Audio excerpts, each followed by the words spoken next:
ఇది స్త్రీలు పంచిన, స్త్రీలు పెంచిన సంస్కారాల మీద నిలబడినటువంటి దేశం. అందుకే జగద్గురు శ్రీమద్ విరాట్ పోతులూరి వీరబ్రహ్మేంద్ర స్వాముల వారు స్త్రీకి విశేషమైనటువంటి ప్రాధాన్యత ఇచ్చారు. బాల్యంలో తల్లి అయినటువంటి వీరపాపమాంబకు పిండోత్పత్తి క్రమాన్ని చెప్పి తల్లి అనుమతి తీసుకొని దేశ సంచారానికి బయలుదేరారు.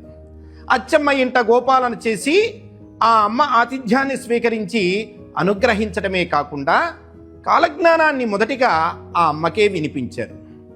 కాళికాంబ హంస కాళికాంబ అంటూ సమాజానికి అందించవలసినటువంటి తత్వాన్ని జగన్మాత అయినటువంటి కాళికాదేవిని స్మరిస్తూనే బోధించారు. శివ గోవింద గోవింద, హరి గోవింద గోవింద అంటూ తన ధర్మపత్ని అయినటువంటి గోవిందమామను స్మరిస్తూ శివ కేశవ అద్వైతాన్ని, భవిష్య వాక్యాలని సమాజానికి అందించారు. సమాజాన్ని సంస్కరించవలసి వచ్చినప్పుడు, జీవప్రేమను పెంచవలసి వచ్చినప్పుడు జగన్మాత అయినటువంటి పోలేరమ్మ చేత నిప్పు తెప్పించి సమాజాన్ని చైతన్యపరిచేటువంటి కార్యక్రమాన్ని చేపట్టారు.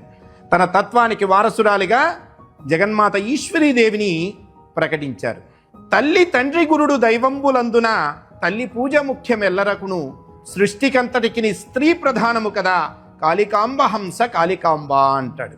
మాతృ పూజ చేయు మగవారికెల్లను అన్యకాంత తల్లి ఎట్ల తోచు అని స్వామివారు చెప్తారు. తల్లిని నిజంగా ప్రేమించేవాడు, తల్లిని ఆరాధించేవాడు పరాయి స్త్రీని గౌరవిస్తాడు అనేటువంటిది బ్రహ్మేంద్రుడు చెప్పేటువంటి మాట. స్త్రీలు చైతన్యవంతులు కావాలని, స్త్రీలు ఆధ్యాత్మికవేత్తలు కావాలని, పాలకులుగా ఎదగాలని, సంస్కారాలు అందించాలని వీరబ్రహ్మేంద్ర స్వాముల వారు బోధించారు. అంతేకాదు 3 యుగములందు ముదితల ముగ్ధలు పురుష ద్రౌష్ట్యమున పొగిలినారు, కలియుగాన కాంత లిలనేలగలరయా అంటూ స్త్రీలు ప్రపంచాన్ని పరిపాలించే రోజులు వస్తాయని చెప్పి భరోసా ఇచ్చారు.